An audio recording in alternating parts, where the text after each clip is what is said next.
right, so we're in it. Yeah. Good morning. Good morning. Oh, we're not supposed to say that, right? Well, Okay. Yeah. Well, how you doing? I'm Brian I'm Wilson, Javada Hill. and welcome to another episode of Building Brilliance Book Club. Mm-hmm. The conversation just continues. We're in the second section, the next 10 of Steve Jobs, chapter 10 to chapter 20. And we kind of just jump in and just start talking about it because we're so Enamored. yes, that's the best word that we could come up with on how Steve is able to grapple with all his different demons and personalities and still come out with some of the best inventions and creations and ideas, and still getting them through his concept of art and design, the collage of art and technology. Last night I was listening to the book, and it had me be like, okay, so what's an algorithm? Input, set of rules, set of functions, and then you get your output. Like tying your shoes is an algorithm because you do it the same way. Your morning routine is an algorithm. And then I'm like, are we just computers? You know? And how do I optimize my, system? And this, like, every time I read Steve Jobs, like I get back to, he loved the design of his work. And he was like, this is crap. Trash it, we're never doing this again. But he loved the design of it and making things, compute quicker. So then I'm like, how can I compute quicker? I didn't realize that we are algorithms, and the way you tie your shoe is the same way, whether you do the bunny loop or I do the bunny loop. I don't know what other ones did. They have like the loop, the spool. That didn't work for me. But we do the same things over and over to get an input. The way you drive, with roads that you take. If this works, then that is not going to work. Or if you do this, then this is going to happen. And it's all to get I was like, we could just simplify this because I'm a computer, and I can optimize. And then it said something like high quality output. Like not just social media or TikTok or Instagram. Like how do you increase your engagement is by putting high quality authentic work that looks like you, represents you. And he loved the design and the 90-degree angles, and it's sleek and it's clean. And I was like, that's us. Like we all don't nobody ever want to be related to being poor. Like they don't nobody want to do that. That's not your highest image. They always want to be like high quality. Yeah. Yes. So am I like Adele thinking that I want to be a Mac? But you and no shots to Dell, no shots to Dell. To Toshiba. I had a Toshiba back in the day, and that joint was heavy. But then when I was in college and my friends had Macs, and I was just I didn't even know that was something that I should have wanted to have. Yeah, should have wanted to have. I was happy to have a computer. Yeah, I was happy to have a computer. And then now is levels to this. Now I need a MacBook. Okay. He created this. He created a culture because that thing he said about. They asked him if he wanted to do. Test groups, like surveys. Yeah. And he's like, no, I don't want to do that because the people don't know what you want until you tell them what they want. And I was like, oh wow. He's saying the people don't know what they like or dislike until you actually present something to them and then give them the opportunity to determine whether they like it or don't like it. And I never thought about that because I was just like, yeah, don't you have to get people's consent to whether they want to like something or not? But if they've never seen it before, how can they determine whether they don't like it or not? Right. So I kept having this whole circular conversation in my head about how do you get people to like something that they've never seen before? I couldn't come up with an answer. And I just kept saying, just put it out there, just put it out there, just put it out there. he had this real challenge to me with Bill Gates, where Bill Gates would just put stuff out, whether it worked or didn't work, whether people liked it or didn't like it.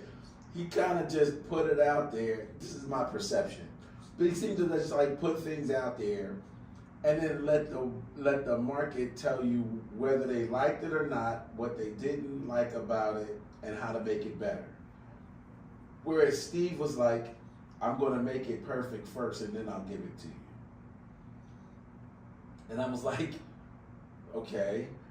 It's a little narcissistic to think that you could actually make it perfect for us and then give it to us. But that was the same mindset that Robert Moses had. I'm going to build these roads for everyone and they'll love me for it. And I was like, nah, you just made more traffic. I mean, you made some nice roads and you did some cool stuff and connected some things and given the parks and roadways. But you can't really say that what you made was better for us because one, you never used them. So you really don't know. And then two, we never got a say in what we wanted. You know, these guys just have this grandiose mindset of, I'm going to do this for you and you're going to like it. And I'm still going, does it really work that way? But in their world, it did.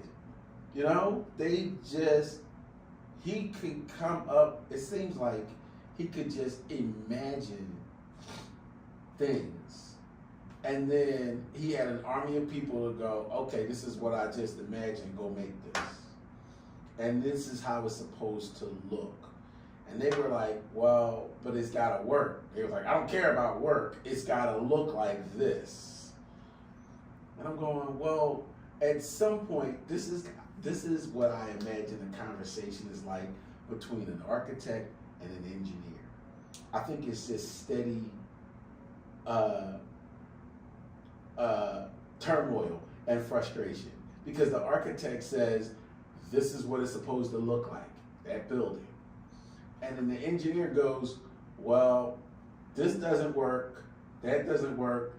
These two have to connect together some way to make this work. I need to make the building work. It looks beautiful. Aesthetically, we can look at it and say, okay, that building is beautiful. But how does it work? Like, how do you make it work? Like, how do you get people into it? How do you get people up there to the top floor? How do you heat and cool up there? Because, you know, heat rises, cool air doesn't. So I think there's always this constant strife between architects and then engineers. Steve was by far the grand architect because he came up with things that we didn't even know that we needed and or wanted, right? It must have been like Edison creating a light bulb, right? 1,000 times. How many iterations did he have to go through to actually... 1,000. Right. Before he said Eureka or whatever he said when he finally got it to actually work. I think Steve probably went through that same tormentedness. But he was out discovering something that we didn't even know that we needed and or wanted. Like he saw a problem that existed for us and then how to fix it and then created it through all the naysayers and all this is not going to work and you can't do it like that and normally this is how we've done it. Everybody else's fears, he was able to forge through to create his products, which is still weird to me because he wasn't even able to forge through the fears in his own personal life. But he's able to do these great feats. Because he channeled it. It's in order to face the fears in yourself in order to master the fears of other people, you have to face the fears, master your own. I think it's from Batman, but like it's so how does he didn't so much. Right. He didn't. So I like the word you used the word torment, which is like harassment, torture, unbearable pain of the mind. A little bit like molestation, the act of tormenting by continued persistent attacks and criticism. Like, yeah. Like sometimes I think of like molestation just between people, but it's also between yourself and your thoughts, and it's not just physical, but it's also like mental. Yeah, you can take yourself through some. And other people. And some other people. Right. You could take yourself through some mental attacks, and I just learned that, like, you know, it's been happening, you know, but then I'm like, oh, this is what that looks like. When your friend jumped out the window at 60th and Walnut, like his thoughts were attacking him. That the only way out sometimes is through death, because I can't stop my thoughts and I don't have control over what my thoughts, but they are attacking me. They are molesting me to the point where like I'm harassed, I'm tormented by, you know, what's happening internally, and what am I going to do? It is the world within the word. You know, every time I hear, see, feel, or experience that, I go back to positive intelligence. I go back to PQ. Like, when he got us to define the saboteurs and name the saboteurs and really study the saboteurs, the origin of the saboteurs and where they came from and how you created them, I really got a control of all my fears and was able to put them in the passenger seat, buckle them up. Yeah. Come on, guys. Yeah. I know what you're going through. Let's just get it together. I'm driving. And then proceed forward. I think, like, this book, remember I keep asking the question, when would we have gotten these books? We would have never gotten this book. It wasn't out when we were growing up. It's created in the 2011 or something? Or yes, maybe. I understand that. But I don't ever think that, like, they studied Tupac in school, in college. I don't think Steve Jobs would have been a study subject. Maybe now, though, in an emotional psychiatrist way, because it's not, everything comes back down to there's a quote unquote abandonment. Yes, it does. Everything roots from that. When he got kicked out, like, and not through a temper tantrum, but like his friend climbing up the window to his house to look inside his window to see Steve curled in the fetal position on the floor. I can see that. Like, I can see that. You're hurt. You're sad. Like, I resonate with that. I don't know. Yeah. We keep saying Steve would have got beat up over here if he was in West Philly. He wouldn't survive. 30-year-old, and I love, like, it brings me back to the psychology of money. It's like, money is what you don't see.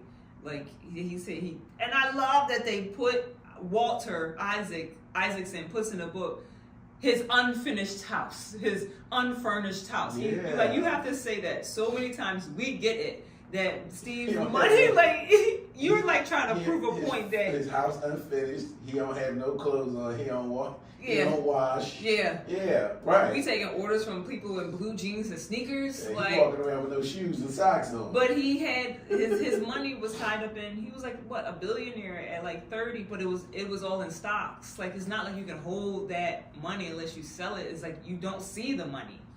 Like, you don't see, and like, I love like retirement plans and living off your stocks and your dividends. You don't see that money, but you know that it's here, and it gives you a number and an input and an output. But the psychology of money is you don't see it. It's not like it's like cash in your hand. That is why I feel at some points in this book, their quest wasn't so much about making stuff for the world, but just maintaining having money. Even though he wasn't a lavish spender like that. I think, so if I had to sum up Steve Jobs' life goal in one sentence, it would be the power to control.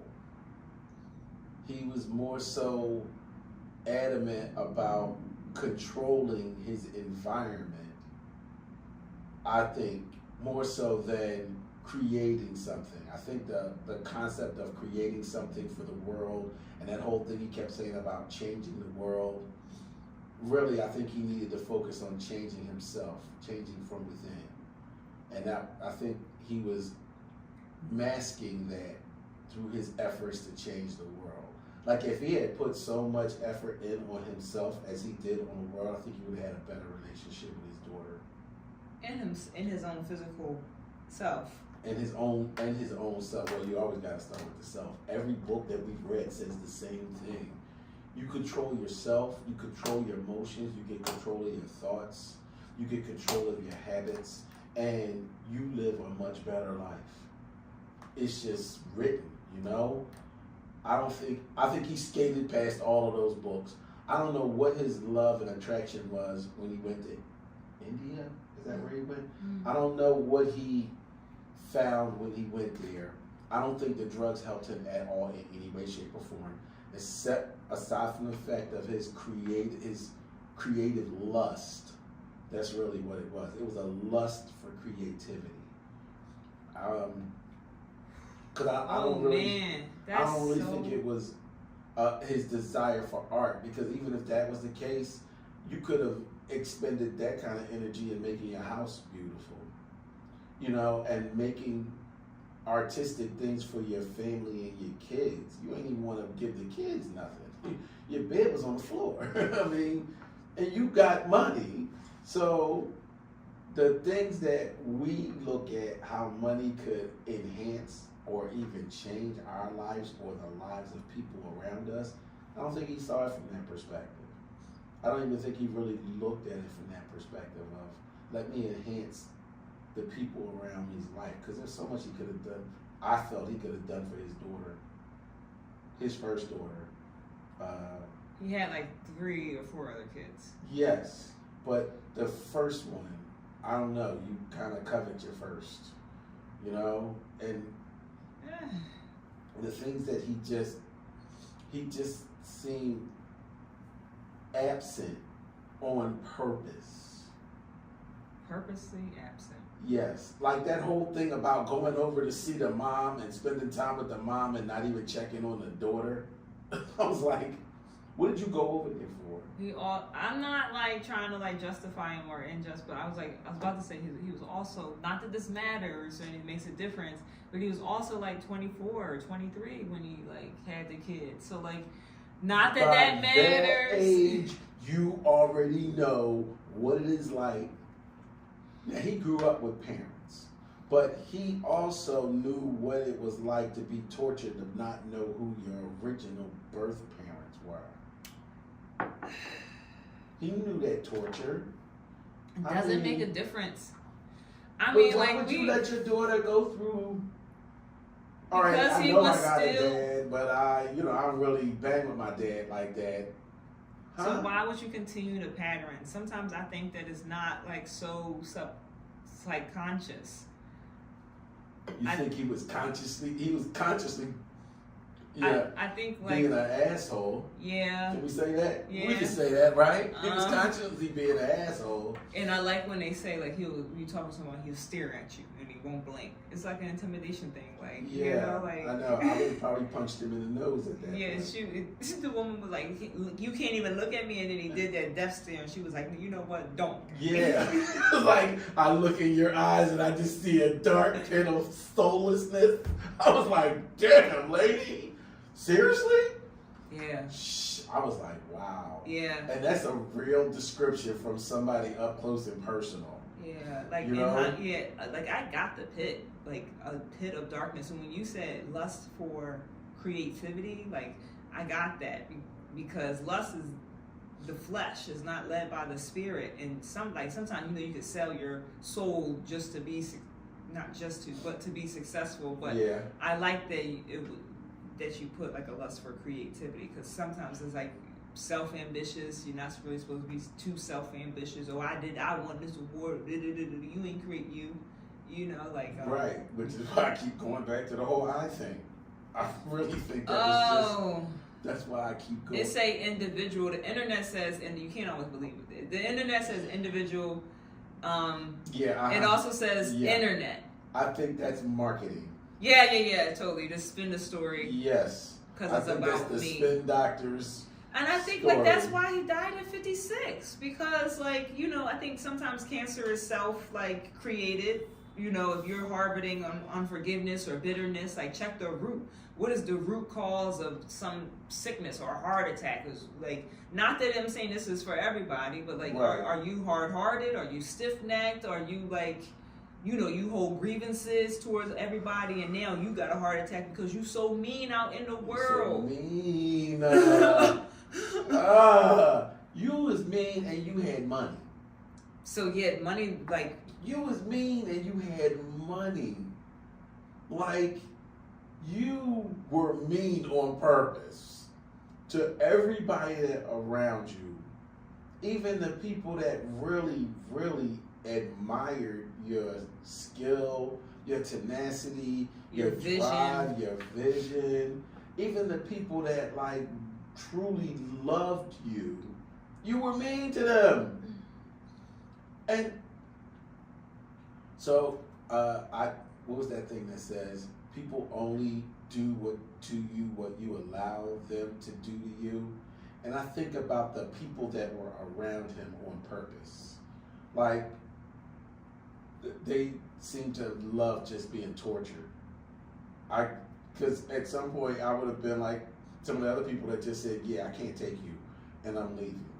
Do you know what I mean? The money's not worth it. You know what I mean? My sanity, my mental health, you know, even being around you was probably like walking on eggshells, you know? I spent hours creating this great thing and you tell me it's shit in 2 seconds without even really looking at it. Yeah. And I'm making this with a quest of hoping that you'll like it or that you'll see my understanding and my vision of what it is that I was trying to create, and then maybe we can collaborate on together to make it better. But you walk in and shit on it. That's the first thing that you do. Now I'm in this superior, subordinate relationship trying to make you happy. Like you became my God. And I'm like, I'm gonna get with you later. And I'm gonna take my project over to Microsoft, and then we can just build it over there, and I'll be more respected and appreciated, at least for my attempts at, you know, trying to make something that I believe is perfect versus trying to please you. Idolatry. They really were. I mean, I think about, remember all those release dates of the new iterations of the Apple phone and the people rushing to the store and I thought about that too. Like just now, in this idolatry of like computers and just sometimes the people. I had a dream recently, and I was like getting on a plane, and I left my computer. And I feel like my backpack and my computer sleeve, and I was like, oh, they're just gonna ship it to me. But like, I was like, oh man, but then at peace, like, oh, they going, like, I resonated, like I reasoned with myself. They just gonna mail it to me somehow, wherever I was. But then I thought like, maybe it's the separation from technology to the separation. Like, just stop, like, you wake up, your computer, where my computer? I gotta bring my computer. Whatever. So, in the space of like, don't be acting like technology is your God. Like, don't be acting like you need the new iPhone or whatever technology, Android. Some of those people were off there. I mean, rockers.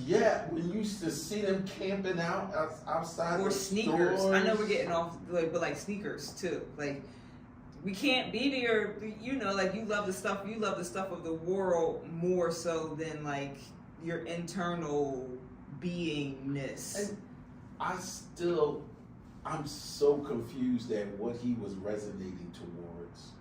Like, what was his center? I think it was a dark center. You can have a dark center that's led by like. So Like Okay. Robert was a dark center. Okay. He didn't believe, not that he had, at some points of view you don't have to believe in anything, but he had a dark center. Yes, he did.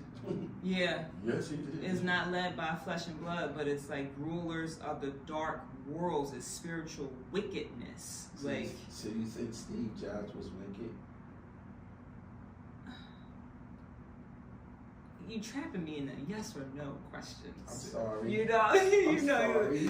I don't know if the word is wicked. Tormented, maybe. Wicked. Okay. What does wicked mean? Like Tormented and wait a minute. So he wasn't wicked all like the time. So was he a torment to himself or to the people around him? Wicked Who was he means- more of a torment to? Wicked means sinful, evil, heavy, heinous, morally bad in principle or practice. Ooh. Wicked means morally bad in principle. I love that we read Mother Still.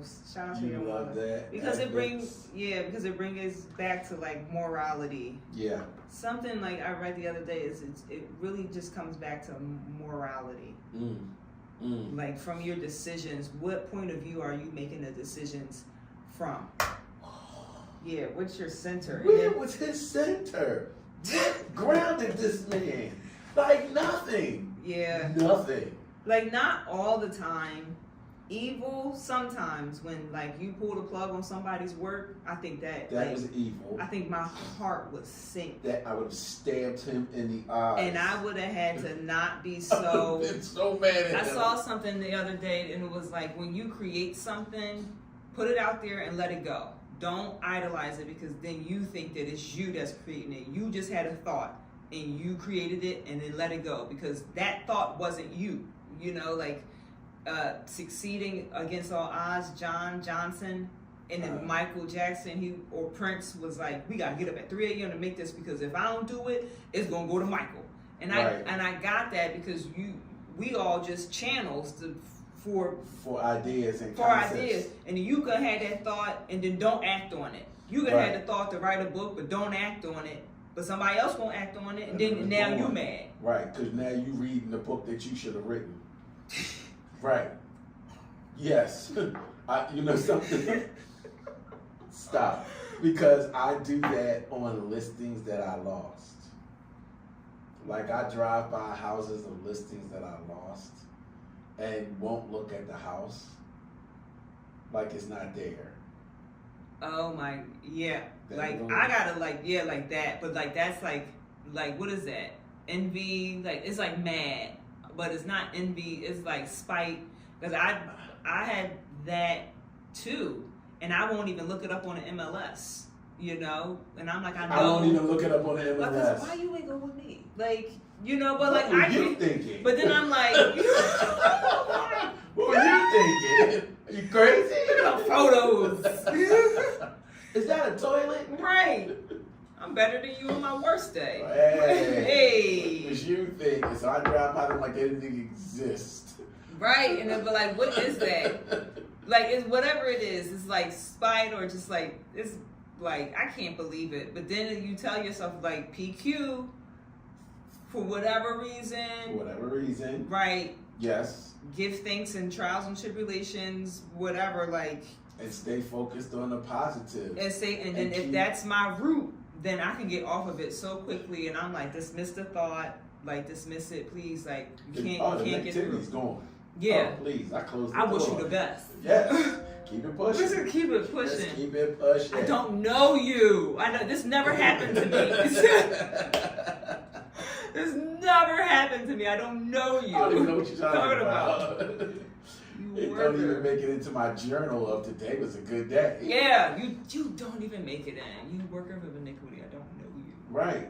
So, what did he go home and write down every negative conversation He didn't have that a he journal. ever had? He did not have a journal. And then just go back and reread every negative conversation? But that's fueling your dark power, which is kind of like you can use anger to move yourself up the map of consciousness. How do you wake up every day angry? Like It's a tormented. I think it's a tormented spirit. Like you can't. But you wake up angry. Because you know, like this is wrong, this is shit, I can't stand it's this. It's a pattern unless you have the intellect to positive PQ to shift it. So, some people don't have the mechanisms to shift it, and if you're in a pattern of being late every day, you're going to continue to be late until you break that pattern. So let me ask you this then: do you think Steve Jobs was a happy person? No, I don't. I mean, like, it's still a yes or no. Sorry. And it's okay, but I'm just going to say no. Because I do think, like, I'm, like, quantifying it. I could say, like, 60% of the chance, 40% of the chance. But then if it's below a certain number for me, like 80, 90, then it's an automatic no.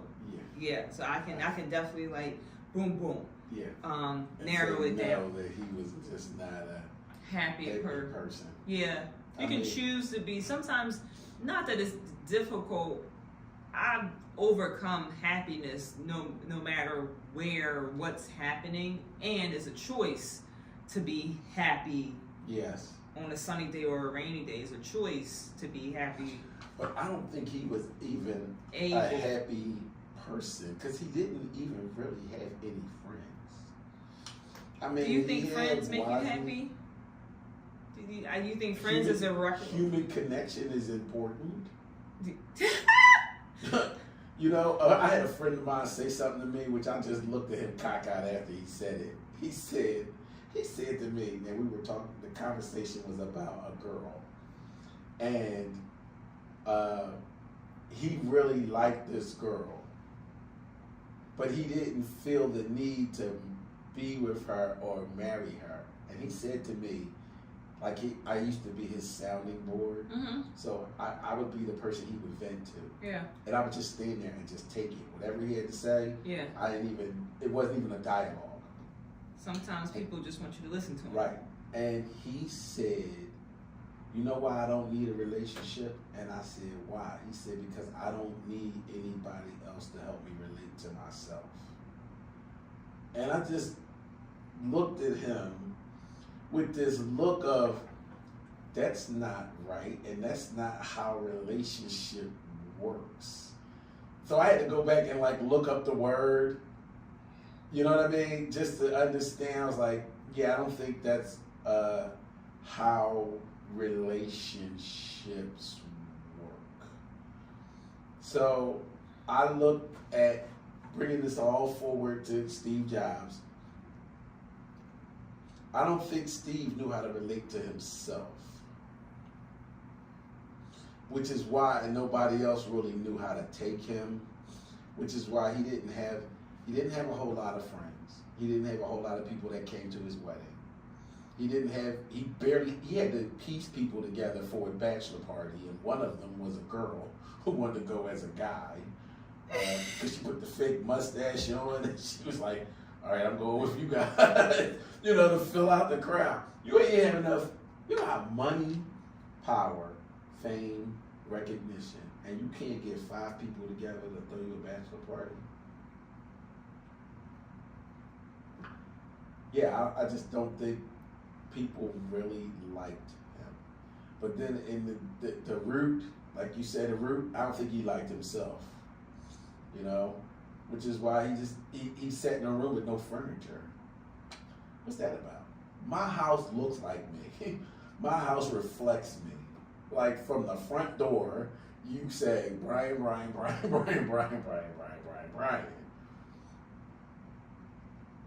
Partly because I love my house, partly because I love seeing the different aspects of me shine and glimmer like stars throughout my house.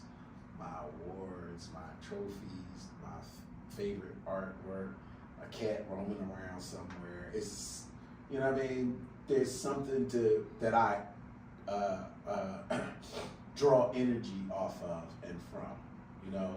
It's the place where I go to relax and recharge my batteries, give and receive love, and then I can come out into the world and, you know, be a nice, respectable person that you can sit down and have a conversation with, you know? I'm not angry, I'm not hoarding any Grievances and ill wills that I have, that I'm just like shooting out at people. You know, like you gotta have some intensity to wake up angry.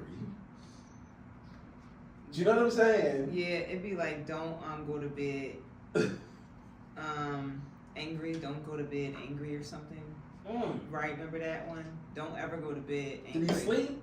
She sounded like a bat. I'm just I just want to say I'm so thankful that we joined committees this year, and we joined the grievance committee. Yes. A resentment strong enough to justify retaliation. That's what grievances mean. And then people be like, wow, I couldn't join yesterday. I know, I missed you. I know, because I couldn't get the case open. Yeah. And it was big, and I couldn't get it open. Yeah. And I was like, I can't read all this in an hour. I should have started reading it Sunday, because that's what I do, is prepare Sunday to Monday. And I was like, oh, I forgot about the grievance case. Sometimes just being on I just be like, you agree? Everybody else agree? All right, I gotta put my 2 cents in. I'm like, wait a minute, hold on. I gotta make sure grievance. Something is not right about this. A resentment strong enough to justify a retaliation. And they be writing, this is what you did, this is what you did. I will pull everything together. I will pull a case on you. Oh my God. Those people. Some of them can't, but some of them be real. But I swear, some of them just be like, I'm mad at this person. So bad. I'm trying to I'm trying to make it so. Yeah. I want everybody to be mad at this person like I'm mad at this person. And I'm pulling your whole crew. Everybody. You looked at the email, you witnessed too. Did you see this? My God. He's a home inspector. He should be here too. Yeah, he on this too. So, and I think of like stuff that you be afraid of that be normal for Steve, like when people be suing him and like just like grievances towards him, he don't be like, it just be like just like one of those days. Yep, it's just regular. Yeah. I think he enjoyed that more than he enjoyed people. Because it gave me something to like be mad about or something like that. I think he just looked for things to fuel his anger. Because I was abandoned. Yes. Oh my God! I ain't this is that with that. Yes. It's just an abandonment all story. All because I was abandoned and nobody wanted me. Oh man! But like that's how people sometimes are, and like you have to not have like it's not like a laughing matter. It's to be empathetic towards what you at your root, what you think is true. Yeah. That nobody wanted me, so then it's going to show up because you're creating your own. Real cry for help. Yeah, and I'm going. He needed some help. Yeah. Like he needed a couch therapy session. Like he really needed a psychiatrist to unwire, but he could have unpack a lot of his stuff. Yeah. Because then it's like, oh, I'm going to create the best product, and the world is going to want me.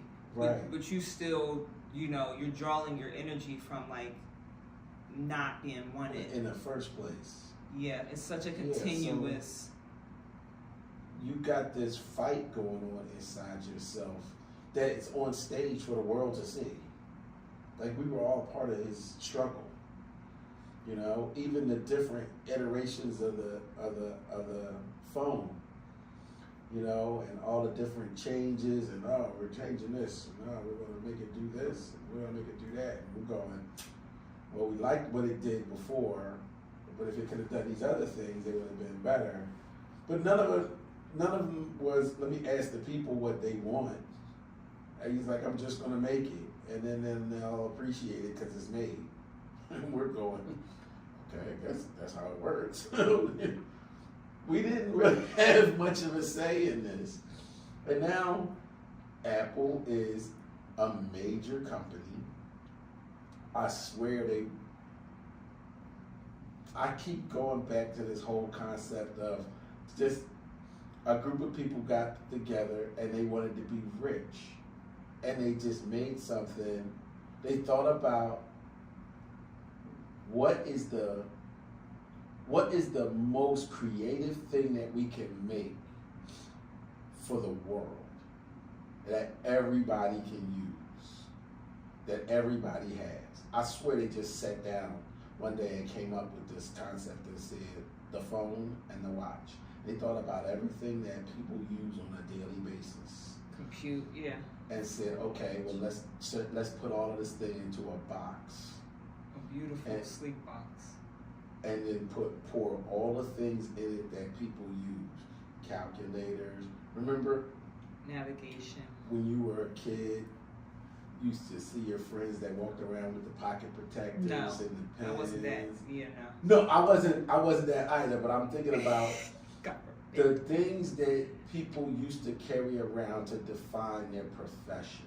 Yeah, right. Accountants used to carry around calculators, the calculators, or stuff. the pens. Like, oh, I'm leading edge, or I'm president. That this is who I am. Yes. I want you to see that this is who I am. Or the trophies. Lawyers that used to carry around all of their cases. Your briefcases. It's such an identity. Yeah. Like yes. Right. Yes, it really was an identity. Like I said, I say this to my family. I say, look at the people that you see walking the streets downtown. The more bags that they have, the lower down on the totem pole they are of employment. Like the secretaries usually have like 3 bags. They have their purse. Yeah. They have the lunch bag and a bag for shoes. You know, because they walking in sneakers with a skirt on, and they're gonna change when they get to the more stuff. Or the homeless people, pack light, bag lady.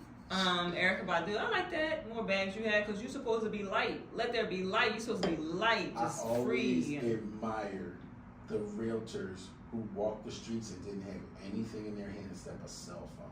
Or you need your hands to be free just in case anything want to pop off real quick. Oh yeah, right. You got to be prepared from that. You got to be from Jocko. But I loved. That was my aspiration. Like the first time I met Mike McCann, he came in the office and he had a briefcase filled with folders of all of the deals he was closing that day. Like he was going from one settlement to the next settlement to the.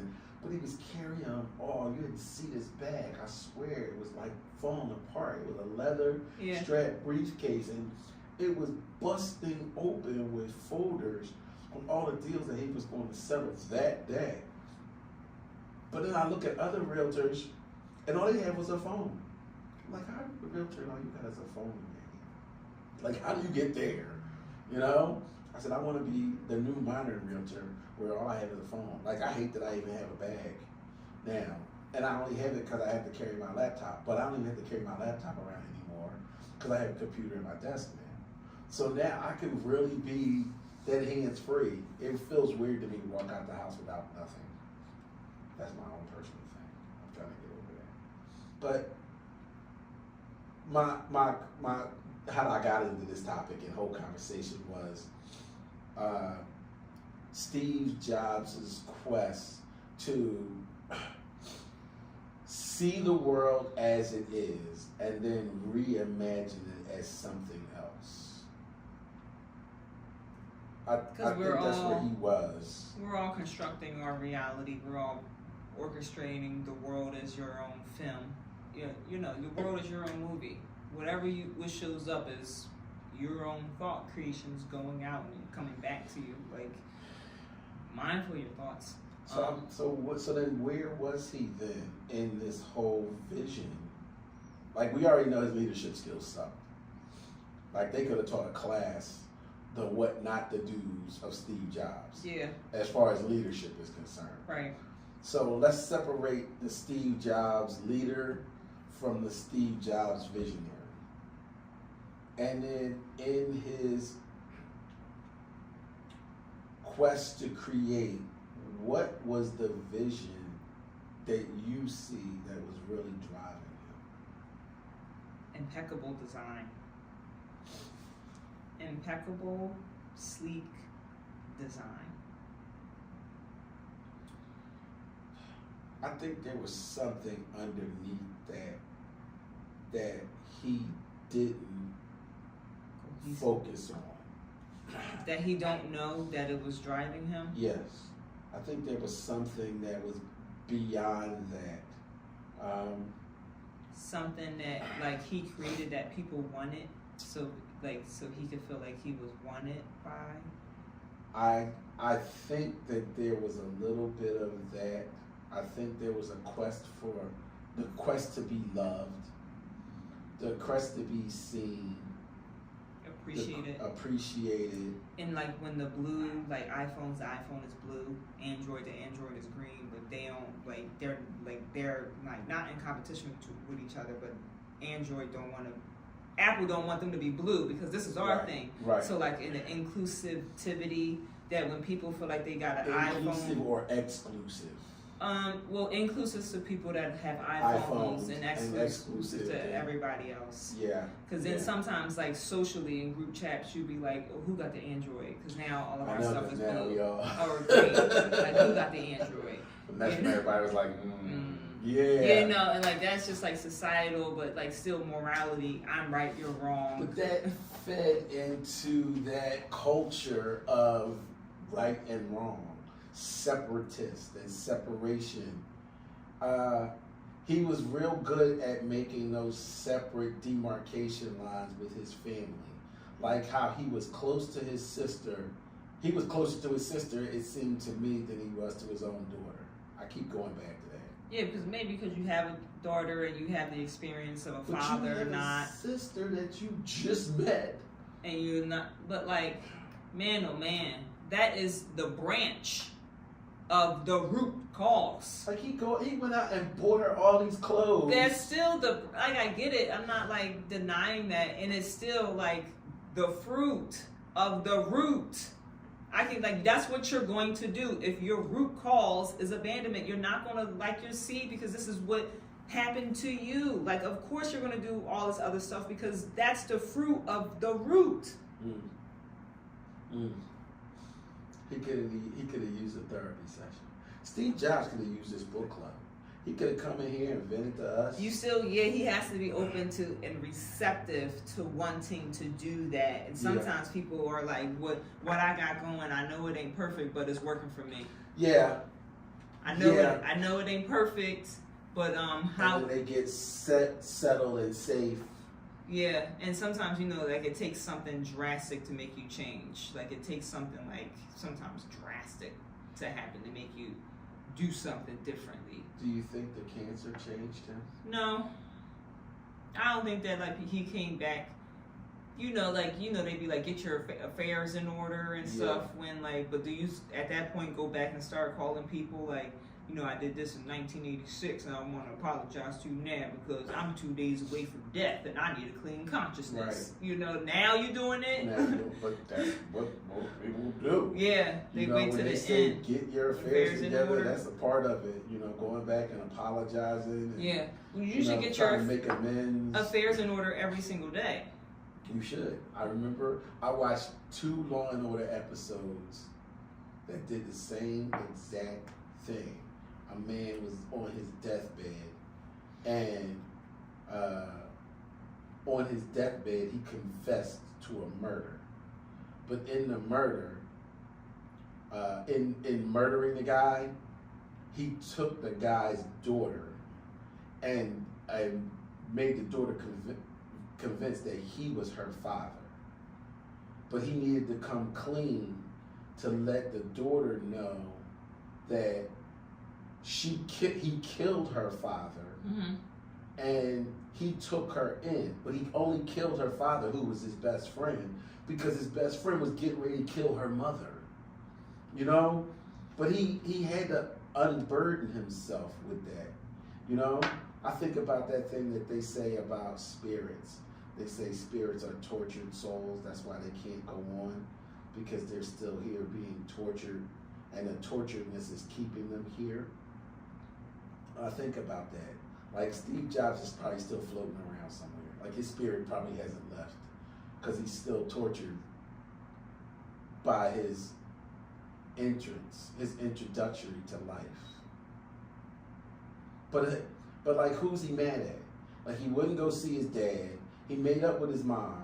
He found his mom and made up with his mom.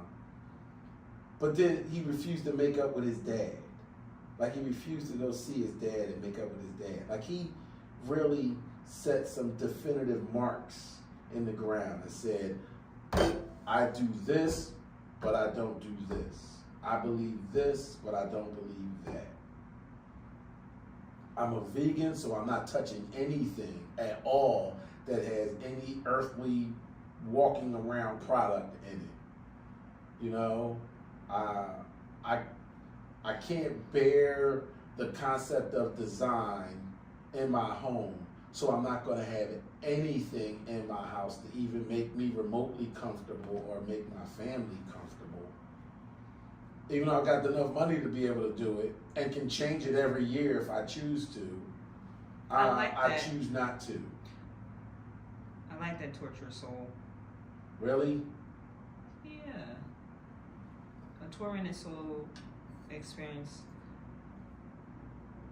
They feel dry, alone, and trapped in a cycle of pain. Clings to inadequate and wishful childhood identity.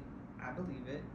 A wishful childhood identity is like, you know, abandoned and whatever. And then it says, trapped in this cycle of pain. So if you What did he wish for? a wishful childhood, especially. I mean, he had a great mom and dad who But loved it's him. you're outside looking in, and you're projecting that he had a great. I'm not saying that it's not true. That. When he talked to his mom, he said when she was all upset about the fact that his birth mother had given him away, and he kept saying to her, "Really, don't worry about it. I had a great life. My adoptive mom and dad took care of me. You know what I mean? I was loved." He went through the whole thing with her to comfort her over the fact that she gave him up.